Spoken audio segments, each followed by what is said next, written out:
Hello, everybody. Welcome to this beautiful panel discussion we have today with the team of Asha Experience. My name is Brooke Fenton, and I'm an Ayurvedic counselor, yoga guide, and energy medicine practitioner. I'm so delighted to be moderating this panel discussion today as an ambassador for Asha Experience. To commemorate International Women's Day on the 8th of March, we welcome you to explore the significance of Ayurveda and yoga and how it can help women's health today. Our panelists will speak about how Ayurveda and yoga can treat women's health throughout different phases of their life. And we will address some common areas of interest related to women's health specifically. We will come to understand how the holistic and nature-based approaches of these practices can help to restore balance while addressing the root cause of some common disorders through the lenses of diet, lifestyle practices, and hereditary patterns. Our panel members today contain a wealth of knowledge and experience, and I am pleased to introduce them to you. Dr. Taysin Malik, who will be joining us shortly, is with us today from the United Arab Emirates. Dr. Taysin has over 15 years of experience as an Ayurvedic doctor. Her expertise and research are in managing women's health issues like PCOS, teenage menstrual issues, hormonal health, and natural fertility across the UAE, UK, and India. We are delighted to be with you, Dr. Taysin. Oh, there she is. Wonderful. Dr. Anusha Shastri joins us today from Germany. Dr. Anusha is a consultant physician in Ayurveda and integrated medicines with experience in Ayurveda and yoga. She specializes in pain management using neuromuscular connectivity patterns, amongst other areas of specialty. Thank you for joining us today, Dr. Anusha. And Claudie Bell joins us today from Switzerland, where she guides others as a breathwork and nutrition coach, as well as a meditation, mindfulness, and yoga teacher. She dedicates herself to bringing well-being to women in a gentle and holistic way. We are delighted to have you with us today, Claudie. Today, we are also joined by the founding members of Asha Experience, Hubert Patry, who might not be here, but is with us in spirit, and Bijoya Mohanty, along with the entire Asha team. So welcome, everybody. Asha Experience, for those of you who are unfamiliar with what we do, is a healing platform that offers Ayurvedic and yogic services, as well as many unique opportunities to travel to India for a variety of treatments, therapies, and cultural experiences. A diverse group of people make up the Asha family, including Ayurvedic doctors, yogis, meditators, nutritionists, and chefs, and wellness ambassadors who are committed to serving the well-being of all people with sustainable wellness experiences. You can find out more about the corporate wellness packages, healing hub, and travel experiences we offer by visiting the website at www.ashaexperience.com. And now I'll turn it over to Shivra, the wellness director for the team, to share with us the idea behind setting up this Ayurvedic healing platform. Thank you, Shivra. Thank you, Brooke, for asking this. You see, the length and breadth of Ayurveda is huge. And since Ayurveda roots from nature, it has an empathetic characteristics which understands every living being to the core. Team Asha, through its Ayurvedic and holistic healing platform, addresses to all your health needs. And if the healing needs any extensive treatments like Panchakarma or any other such treatments which is not yet available around you, we can have that arranged at Ayurvedic retreats in India under the supervision of qualified team of doctors and yoga therapists, nutritionists from Asha team. And moreover, we have wellness travel plans, as Brooke mentioned, for your holistic rejuvenation and lifestyle guidance. So yeah, on behalf of Asha, I encourage all to welcome Ayurveda in your life. Thank you, Brooke. Wonderful. You can Thank you carry so on. much. Yeah, you can. Okay. So for all of us who are joining on Zoom today, please feel free at any point to write your questions related to today's topic on women's health in the chat box. And we'll do our best to address these questions at the end because we have a few really great questions we're going to begin with. So with that, let's begin. And I have some questions for the doctors. So let's begin with you, Dr. Shastri. Yeah. I'd love to explore how and why Ayurveda is significant when considering the busy lives that so many women today are living, and how Ayurveda can play an important role for women of all ages in their journey towards better health. So I'd love if you could start us off, Dr. Shastri. Thank you. So first of all, thank you so much, Brooke, for the lovely introduction of not just me, but the whole team, and very glad to be the part of the panel discussion today, and especially the topic, significance of Ayurveda and women health. That is an amazing topic, and very glad to be addressing some of the questions. So before I begin to explain the significance or the answer to your question, let me break down the question into two parts and start defining it. So first of all, it is important that I define what Ayurveda is and what health according to Ayurveda. So Ayurveda, as we all know, the word Ayu and Veda, the science of life, that is a Sanskrit word. Ayu means life and Veda is science. So according to Ayurveda, it's not just the physical well-being, but the physical, emotional, mental, spiritual, social well-being all together. So when we maintain an equilibrium between all these levels, that is said to be health. And it is still more beautiful when we define that in terms of Ayurveda. We say, Samadosha, Samagnishcha, Samadhatu, Malakriyaha. These are all the bodily entities. Whereas the additional thing, which is said to be Prasannatmendriya Manaha, Ayurveda says sense organs, our soul, and mental health all together, that is health. So it is important, especially in women's life, women's health, and then coming to who woman is, because we need to define how important Ayurveda and women's health, right? So who is a woman basically? Is that the physical gender identity that we say a woman, or what it is? Woman, she's not just the physical identity, but woman is the mental, emotional conduit of energy, I would say. Therefore, since Ayurveda gives utter importance to all the holistic and the wholesome health, women's health also plays an important role. Again, let me emphasize, not just in the physical level, but physical, emotional, mental, spiritual, social, on a holistic and wholesome level, women's health is definitely important. Therefore, in the present day situation, it is very important to look at it in this aspect. This is a fast moving world, and the whole world is like everything we just need in the fingertips. But it's also important just to take one step back, sit back, relax, take a breath, and then see what exactly is important. Ayurveda helps us in this way. It does not only treat the disease of a deceased individual, but also helps to increase the health of a healthy individual. And that is what is most required for each and every woman.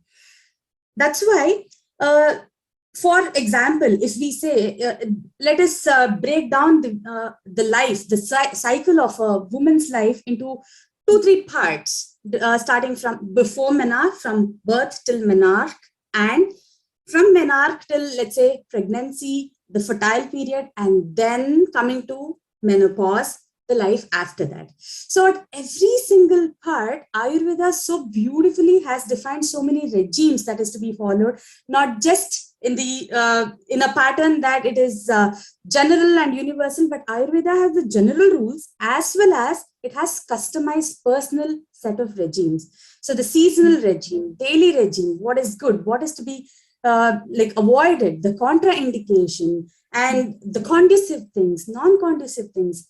beautifully the three treatises of Ayurveda and the other beautiful treatises of Ayurveda have explained this.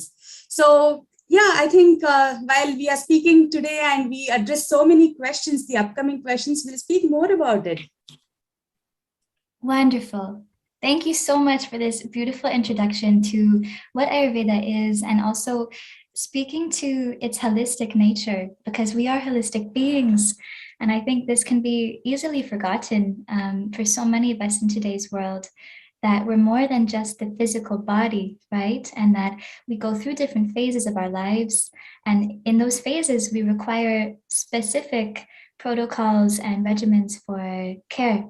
So thank you so much, Dr. Anusha. And for sharing this Sanskrit phrase in the beginning. That was a delight to hear as well. Thank you. Wonderful. Dr. Tessin have joined already. She's there with us. Yes. Yeah. Thank you.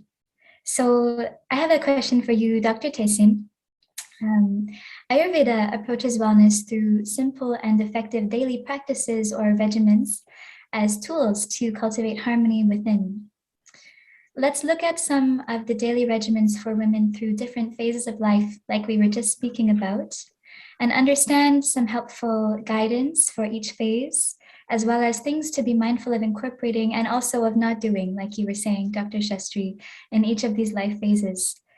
So Dr. Malik, would you speak about some helpful daily regimens for menstruating women? In Ayurveda, this group of women is referred to as Rajaswala. Thank you so much, Brooke.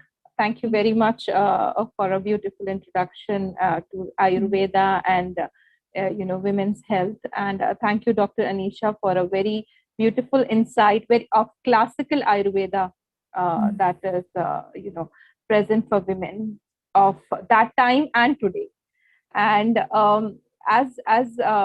we know that Ayurveda works on a preventive and promotive side as well as treatment. We have a treatment aspect to Ayurveda also. So when we are talking about the problems that happens in women's life, like a lot of problems, hormonal issues, PCOS, endometriosis, there are lots of common things that are present as challenges, as lifestyle challenges in today's day and age. And with simple regime, these problems can be avoided, or the intensity of these problems can be brought down to a great extent. And these three simple regimes that I would like to mention, one is about the menstruating women, which is called Rutumati Charya.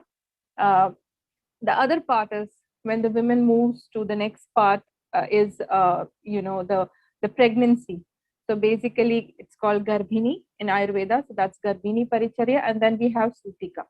So these three important regimes are given exclusive in Ayurveda, and there are certain do's and don'ts that I would quickly like to mention. There are certain don'ts, that is sleeping. You should not be sleeping. Too much of sleeping during the daytime should be avoided. Too much of any activity like crying, laughing, cycling, too much of exercise, excessive exercise. There is a very beautiful thing, not taking too much of steam or any other type of hot fermentation, because that increases, or that imbalance, that creates an imbalance in the flow of menstruation. So that is another thing. The kind of food that we should be eating, what taste, so not too strong, not too pungent, not too bitter.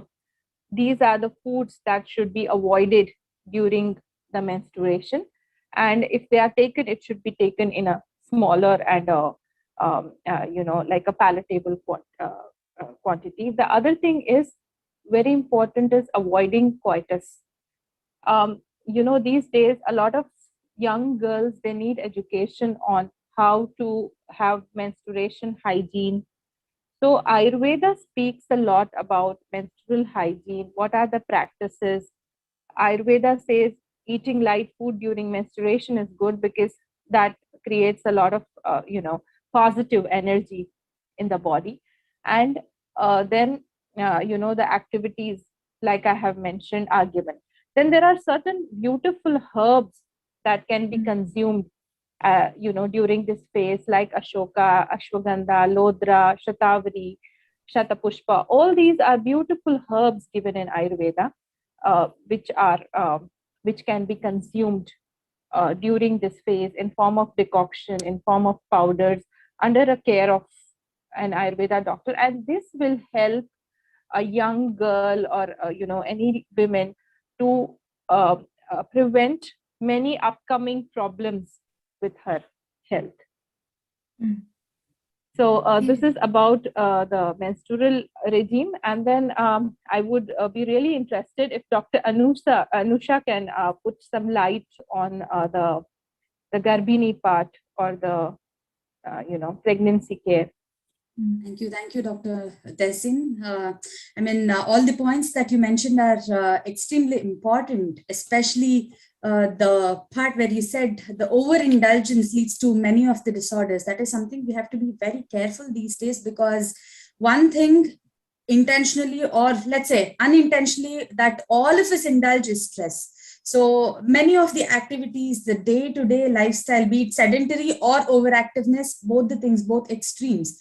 So we have to be really careful about it.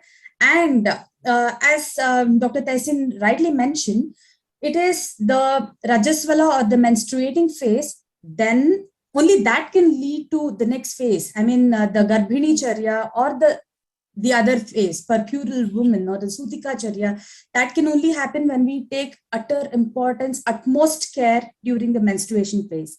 So speaking from the points that Dr. Tehsin has already mentioned, let's just try to understand how beautifully Ayurveda has explained something about Garbhini Charya. Garbhini is pregnant. So I think most of you are aware that Ayurveda, we basically, in Ayurveda, the three treatises, I mentioned three treatises, but I didn't mention which are those three.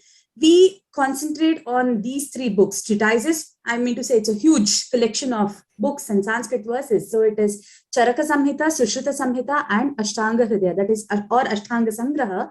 These are the three books, Brihatrais we call. From these, many other books are derived. So every single treatise has given importance to female health, women health, menstruation, Garbhini Charya, individually in individual chapter. Be it Garbhini Paricharya or be it Garbhini Vijnana, Sutika Vijnana, there are chapters dedicated to this. So it is almost like if we follow what exactly is given there, it is foolproof, and 100% whatever it is written absolutely will be in good health. So what are those important things? What exactly does Ayurveda say? For example, if it is Garbhini Charya, it begins every monthly, on monthly basis, first month, in the first trimester, what is to be done, what is to be avoided, it has been mentioned. Second month, third month, likewise for all the 9 months, and during labor, if a woman, she confronts some of the unexpected complications, what is to be done, how to treat that. All these things are mentioned, not just in the Sutrasthana of these treatises, wherein the bodily physical organs and the other functionality, anatomical and physiological things are mentioned, but also in the terms of Chikitsa, the treatment regime as well has been mentioned. Let me just list out a few regimes that can be followed during Garbhini Charya, the regime a pregnant woman has to follow. For example, this can be divided into Ahara and Vihara. Ahara is the food that she has to consume, and Vihara is the mode of lifestyle that a pregnant woman needs to inculcate in her life. So when it is Ahara, it has to be usually, in general, we always say, Hita bhuk, Mita bhuk, Rutu bhuk. So eat mindfully, and what is conducive to the body and what is seasonal and what can be easily digested. That applies, and that has to be very much, we have to give importance to this aspect when it comes to Garbhini Charya for a pregnant woman. A pregnant woman needs to eat what is not pungent or sour and should nourish herself with all this sweet tasted food. Like, for example, let's say, what increases her strength and stamina, like the anabolic foods. So what exactly, we call it Brahmana, what nourishes, what increases the energy. That is what a pregnant woman needs to consume. So for example, be it milk or ghee or butter, honey, these are the sweet foods that will nourish one's body. So it is directly proportional to the child's health as well. So that is the reason we have to give importance to what food is consumed. Then coming to vihara, a pregnant woman should not indulge in a lot of excessive activities, be it excessive riding, excessive driving, exercises, or even for that matter, excessive talking. She needs to get ample of rest. But again, day sleeping is contraindicated. Of course, there are exceptions in exceptional conditions, but in general, I'm just talking about the general rule here.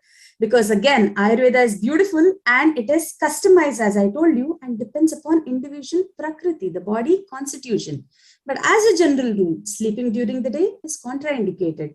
Using soft and like the mattress or the soft cushions, such thing, what is really conducive and which gives that feeling of coziness, the warmth, that is to be adopted on day-to-day activities. And using some, Ayurveda also describes the amulet of herbs, and like it's really important. Pregnant women will be given a bath with some fragrant medicinal herbs that takes care of the skin and all the essential nutrients in the body, all the tissues and other things. So it's beautiful when we look at it. For example, the first month is all about the first 3 trimester, wherein nausea, vomiting will be there. We have to restore that energy, give some anabolic brahmana things like honey and sweetened rice, the rice gruel and other stuff. And then comes the second trimester, wherein slowly the 4th, 5th months, wherein the child's muscle and all these things are growing, again increase by nourishing. So again, there is certain regime with sweetened rice. We call it as payasam in Ayurveda and other things. And then the 8th, 9th months, wherein it will be, see, for example, the Vayu, Vata, what we say in Ayurveda, it should not be misplaced.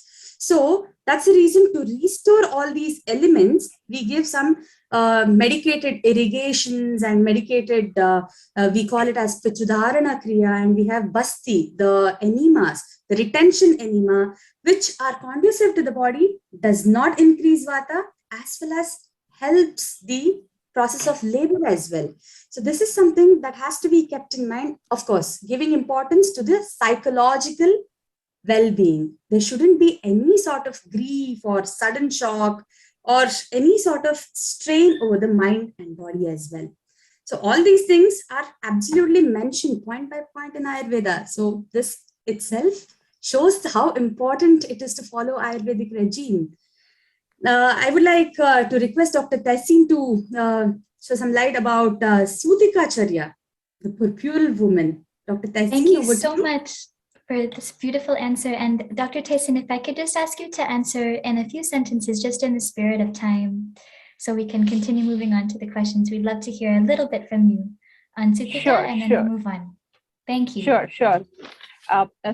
Yes, like Dr. Anusha beautifully explained the regime of a pregnant woman, a Garbhini Paricharya, and rightly said that it is the right balance of physical, mental, and emotional well-being that counts in any phase of women's life. And Ayurveda is a holistic science that looks holistically or comprehensively to all these 3 types of well-being. So the next lifestyle that we're talking about is the lifestyle of postnatal women, or as we call it Sutika Paricharya, the women who has delivered. Now, in this period, this is a beautiful period where it's a period of happiness, contentment, but on the other hand, it's a period of physical and mental fatigue due to the decline or weakness or emaciation of the body fluids, loss of blood. So Ayurveda here focuses on improving the metabolism, healing, and of course, gaining back the vitality that the women has lost. It helps us to revert back to the pre-pregnant phase. And the regime that I would like to mention in a very short uh, uh, words is that women are here advised to have foods that are nourishing in nature, like gruel, soup, wholesome foods, basically whole grain preparations with good fats. Because nowadays, there is a trend that fats and carbs are, they don't go hand in hand with the fitness and health. But contradictory to that, Ayurveda focuses on wholesome foods that give right kind of nourishment and healing to the body. And of course, there is a big emphasis on improving metabolism. Now, this is done through the dietary guidelines that are given in Ayurveda.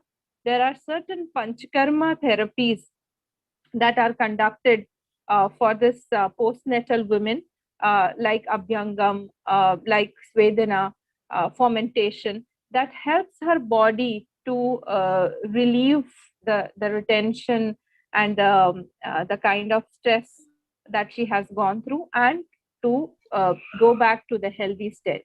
There are certain herbs, again, shatavari, one of the best and the beautiful herb that is used postnatal, which is basically, promotes lactation.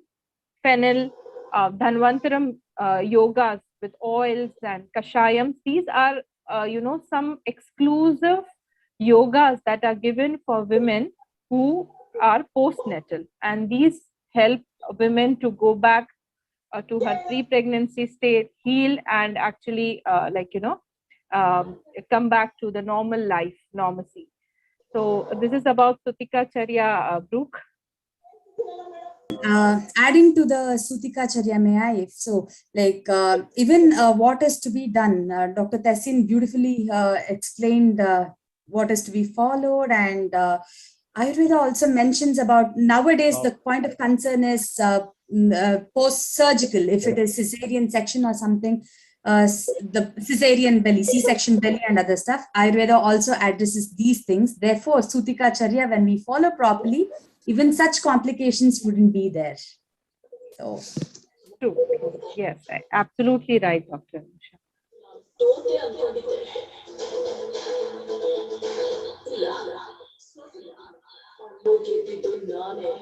Brooke, we can't hear you. Yes, Brooke, we can't hear you. Can you go to the next question, please?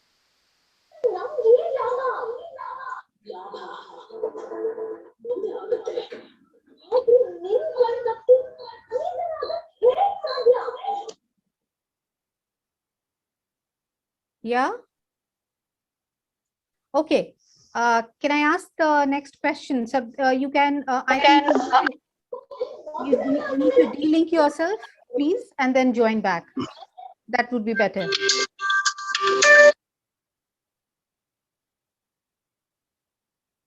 Yeah. Sorry for this inconvenience. Yes, of course. I would like it to Dr. Anusha to answer in brief, like we are running short of time. So, like, what is the significance of Ayurveda in maintaining the hormonal health and skin health of a woman? Both are very important for a woman. So then please give some light on it. Definitely. I mean, when we see in terms of modern medicine, we have, we define it in terms of FSH, LH, progesterone, estrogen, and testosterone hormones. But according to Ayurveda, we define that in terms of Dhatu and Agni.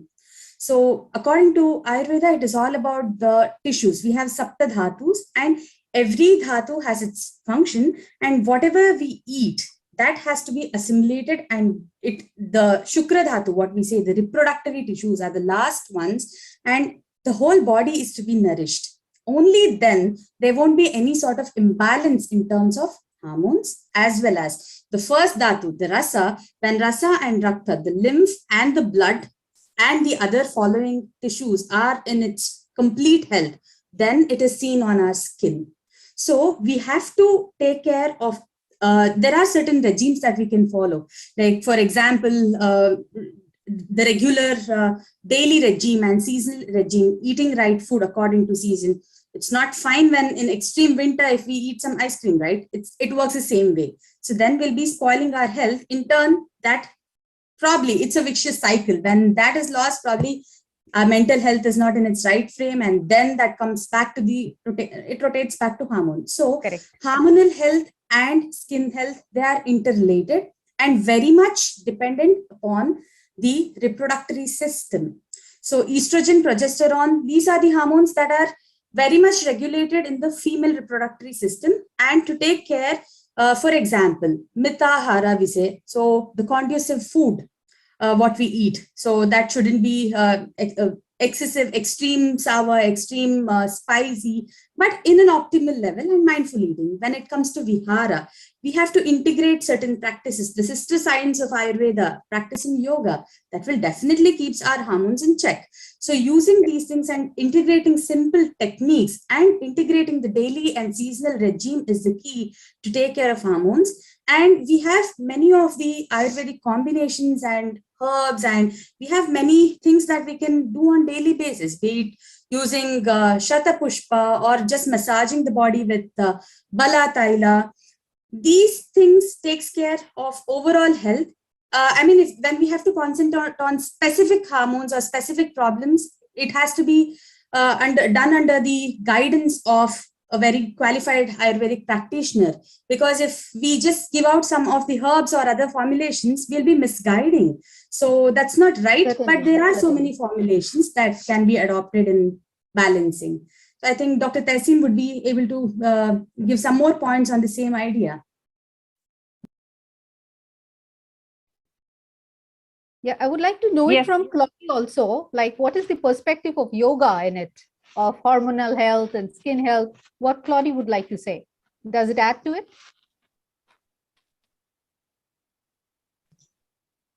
Bear with me. Can you hear me all? Yeah, we can hear you. Ah, wonderful. Thank you so much. Well, first of all, hello, everyone. It's a pleasure to join you all in the spirit of Ayurveda and yoga to honor and support women worldwide. And special thanks to Asha Experience and Bijoya and Shubha for inviting me, and to Dr. Anusha, Dr. Tehseen, and Brooke for sharing this space with me.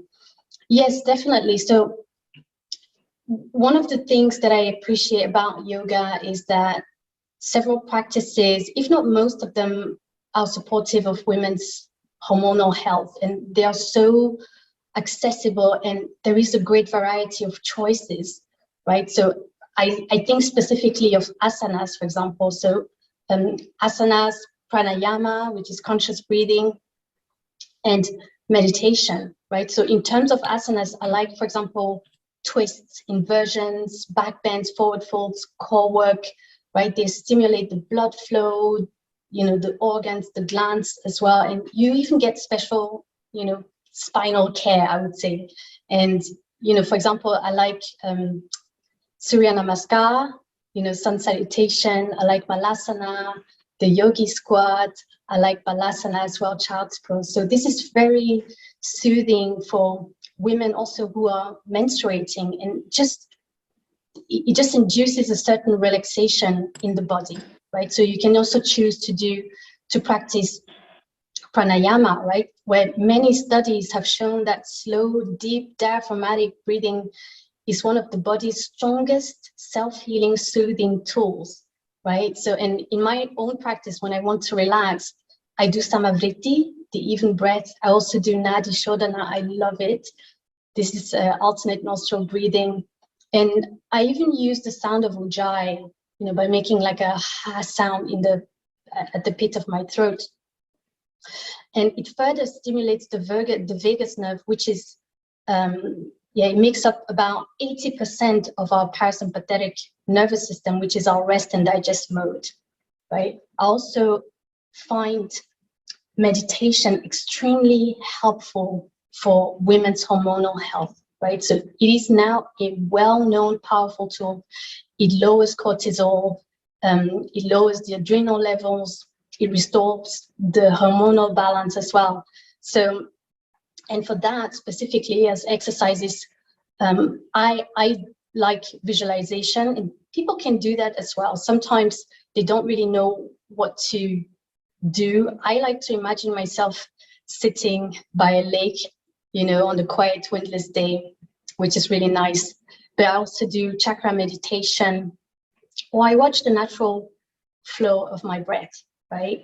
There's also mantras like arm chanting that you can do, and it really enhances focus. It lowers distraction and even pain in the body, and just suffering in general, right? So there are plenty of resources online if anyone is interested, but I have experienced yoga as a wonderful supporting tool, for my hormonal balance.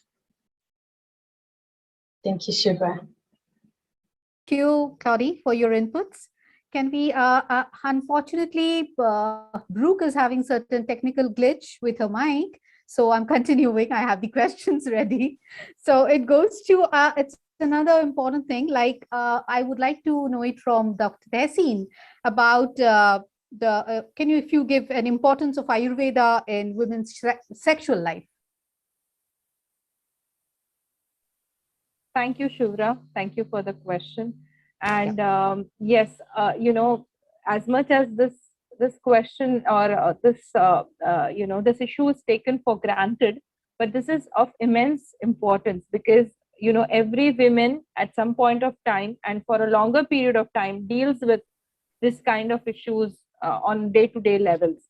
And Ayurveda and sexual life, Ayurveda actually focuses around Shukra Dhatu. How Dr. Anusha explained that the Shukra Dhatu is, the most refined form of all the Dhatus. And, that is, you can say, the reproductive element in the body. Shukra is, we can say Shukra is life. That is what, it keeps us going. And Shukra is also responsible for the new life. So Ayurveda actually, in a very elaborate way, talks about how to preserve and balance this dhatu, and what are the do's and don'ts. What are the things that will be harmful if you indulge in, and what are the things, or what are the activities that will be that will help to improve your Shukra dhatu. Also, coming to the coitus, Ayurveda gives a lot of instructions for pre-coitus, regime, the coitus regime and the post-coitus regime. It includes hygiene, it includes, cleanliness, it includes, perfuming yourself, basically, making yourself more palatable to the partner. And it's vice versa. It's not only for women, it's also for men also. What kind of partner you should be choosing, how many times or how often you should be indulging into coitus, because Ayurveda always, it always reminds us, take a middle path. It should not be too less, not too excessive. Also, Ayurveda talks about, the orgasm. That is, a big taboo in today's time. Like, not many people talk about it, but how each partner, both of them, should ensure that, both the partners reach that phase. So basically, in this way, Ayurveda talks elaborately about a lot of factors related to the sexual life. And an Ayurveda practitioner, or a lot of Ayurveda therapies can enhance the, if there are any concerns, or if somebody generally wants to improve their sexual life, Ayurveda has a lot of, things that can offer help. It's really so interesting to know that Ayurveda talks about fragrances and all these steps to be encouraging into sexual life. I mean, that's wonderful. I mean, otherwise, Ayurveda usually it is something like prehistoric science and something like, related to only sages. Only sages, and a lot of people think that, Ayurveda because it also talks about spirituality. Yeah. Ayurveda might advocate that you Don't have a sexual life at all. You don't have a sex. No, that is not right. That is Ayurveda not has right. yes. It's wonderful to Beautiful know code that. of conduct, how to indulge with your partner and give them their rights. Thank you. And Good to know Ayurveda about just it. says food, sleep, and sexual life. These are the three pillars Ayurveda Pillars says. of yes. Yeah, wonderful. I believe a lot of people have a lot of inhibition about Ayurveda, thinking that it's very ancient science. Gradually, they would develop on it, I believe.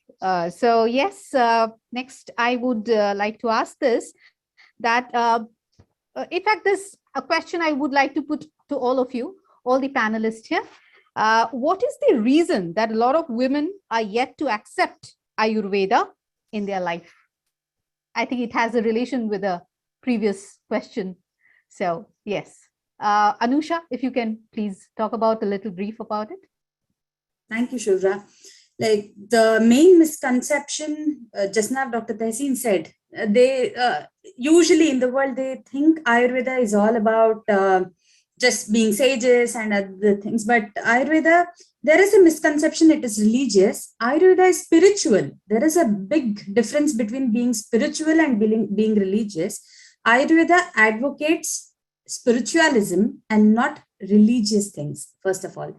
Secondly, this might be one of the reasons. I mean, it is very there is a lot of controversy revolving around the subject itself, but there are a lot many people, they just don't want to accept Ayurveda just because of this reason, one of the reasons. And many think this is not rational. There is no much evidence. This is not an evidence-based medical science is what many people think, and this is not rational enough. This is not a medical science rather than just a healing system. Or in the West, I'm not generalizing, but it is just known for its wellness aspect rather than the medical aspect of it. That's the reason. So many people they do not have the exact idea. There is no awareness.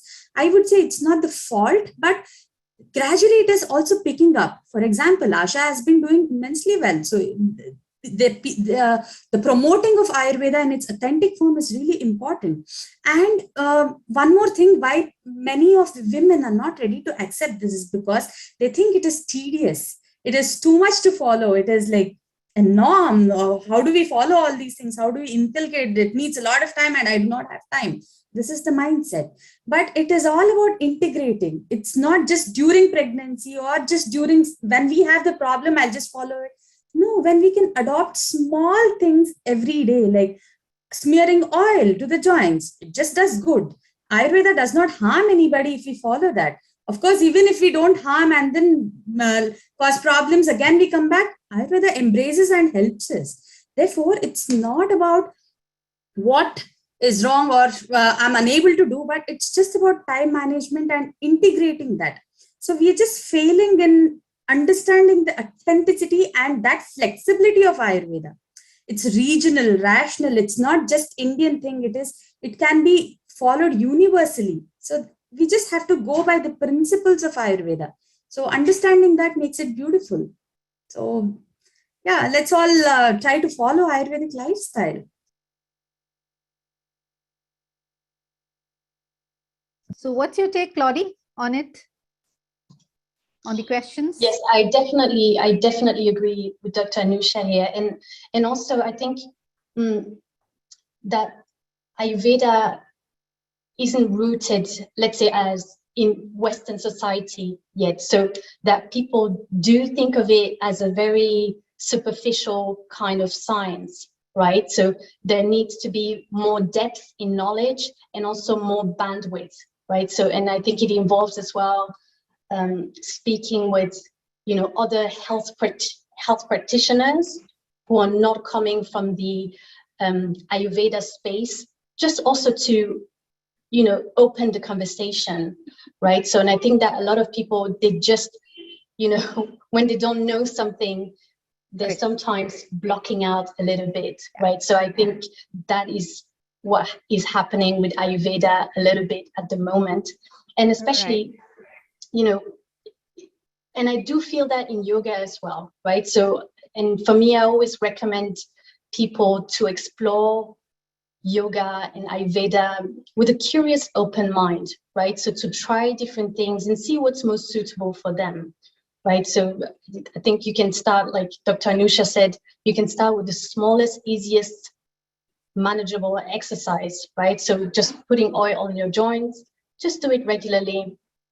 And then that's how, you start putting in place those new behaviors, right? So for example, when I started, yeah, even short things like dry brushing or doing abhangya, isn't it, Dr. Tehseen? So all this regime, which we love to do it, I think it's so encouraging. So what's your take on encouragement to encourage women to follow Ayurveda? I mean, at least I feel it to be very encouraging to do all this. Yeah, personally. Yes, yes, Shura, absolutely. Like you said, small steps at a time. It's not like when you start following Ayurveda, you completely take a 360 change, because Ayurveda always focuses on your cultural habit, your day-to-day routine, and it helps you to build a routine around your own habits. It's not that you have to completely stop eating what you eat and start just eating soups and gruels that I mentioned. No, it helps you to have a healthy lifestyle. That is one thing. And the other challenge I feel with Ayurveda, not being practiced widely and not being is that the awareness, like everybody said, that the awareness what Ayurveda can bring to your life is very important, and the responsibility lies on our shoulders. And I really want to thank Asha Experience, Shubhra, you, Bijoya, and the entire team for bringing Ayurveda to the world, especially the Western world, in a palatable way. We are very lucky to have such a wonderful team like you doctors, make us, encourages us actually. So, of course, yes, Bijoya, would you like to say something on this? Yeah, I would like to just go through one of the question which has been asked, that how does Ayurveda helps with menopause sweating? That's also a question I would like to hear the answer from one of our doctor. Yes. I would like to take this question, and I think Dr. Tehseen also has something to say, and she could add to that, I guess. So menopause, again, this is an elaborate thing that is mentioned in Ayurveda, and certain things, like for example, sweating, or a few people, sudden depression, or even for that matter, excessive eating or developing of fibroid in uterus. All these things, these are dependent upon how the dosha, the deviation from the normalcy in the body, so how that is accumulated over a period of time. And Ayurveda we always go by Prakriti. What body constitution does a person, what Prakriti a person belongs to. And if there is a deviation from that, maybe there is something you've accumulated over a period of time causing this. And just like Ayurveda does not treat on the superficial symptomatic level, and we have to go for the root cause. Sweating might be one of the things that has been an effect of something underlying. So we have to look at it according to which Prakriti person you are and what dosha has been deviated. So if we go for that ground causative factor, and rule out that, we will be in a better position to handle such symptoms easily, and also improve the health or overall condition, because menopause is a very important phase of women's life. So it is important to address that, and we would be happy to connect with you, whoever our viewer has asked this question, to analyze that in a better way, so that we'll be giving you proper, authentic information. Thank you, Dr. Anusha. Yes, and thank you, somebody who asked this question, so that everybody are enlightened with this answer. Yes, we would go for the, I think, we are almost nearing the time of the session. So I would like to ask Claudie about, I heard about, you already explained about the role of or importance of yoga in women's life. So if you can say what are the basics which they can start up with? I mean, with what you can encourage them? And is there any age bar to start up? Because that's also a hindrance. Like, oh, I am already 40, so I don't think I can start up now. So if you can talk about it. Yes, of course. So first, I'd like to clarify a few things and perhaps, reassure whoever is interested but hesitant to start practicing Ayurveda or yoga that there's no pressure at all, right? So it is, we don't need anything fancy, to get into those sciences, right? Into the system. And so I think it's about, at least for yoga, it's about observing without judgment, and being curious about what's going on inside of us and around us. So, and I think a great way to dive into, for example, yoga is to start with, let's say, the ethical side of it, right? So we have the yamas and the niyamas. The yamas are a set of principles on how we behave towards other living beings, where the niyamas are more like guidelines on our behavior towards ourselves, our personal discipline and spiritual practice, right? So these two alone can lead to a great shift in mindset and behavior. And I think, so this is a thing, what I also really, really find so powerful, in both Ayurveda and yoga is that, it welcomes all, right? So it is all inclusive. So it's just, it treats the individual, right? So it's not like a size for all thing, right? So, and of course, women of all ages, body types, backgrounds, and faiths can practice yoga and also Ayurveda, right? And I think, for example,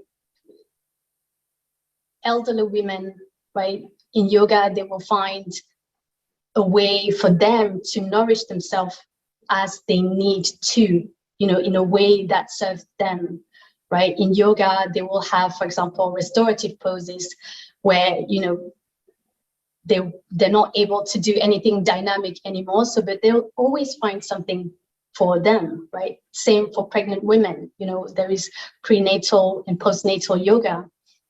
So they can use that, including breathwork and meditation. Of course, I need to say that if someone has a medical condition or if they are on medication, it's always good to consult a healthcare professional, before starting a new practice. Otherwise, yoga and Ayurveda welcome all. Yeah, that's good that you mentioned that. That's really needed.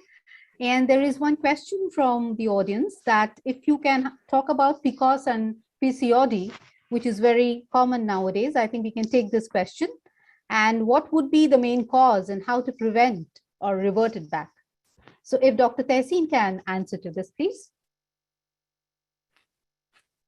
Thanks a lot, Shubhra. And I'm happy I got the question because this is what I practice and specialize, exactly, right? You specialize on that. Yes. So, I was looking forward to it actually. Okay.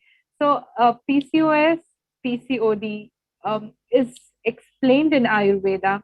The condition can be correlated to Ayurveda, which is called anartava. Basically, artava is one of the updhatus. And, the condition when there is no artava, or we can correlate it with anovulatory cycles. So basically, polycystic ovarian syndrome is a group of, many different conditions together, but more specifically having cyst in the ovaries, having subfertility, having, abnormal weight gain. Yeah, Yeah, please. Sorry. You got Sorry. Yes. unmuted. Yeah, please continue. Yeah. So there are a lot of symptoms that are a part of PCOD, and just to precisely mention, it is the condition of anarthava, and the most common cause to this is again the lifestyle that we live. Okay, even if you correlate it with modern science, it also says that there are genetics is obviously involved, but these genes will not get activated unless you give that trigger factor, and the trigger factor is our lifestyle. So Ayurveda basically talks about lifestyle, how our lifestyle, the lifestyle of young girls, they impact in terms of diet, they do in terms of the daily routine, like sleeping in the daytime, lack of exercise, lack of activity, indulging into certain activities, too much of activity or too less activity, kind of food, like not taking wholesome food, balanced diet. So there are a lot of factors that lead to this, and the right treatment would be fixing this small gaps in our lifestyle.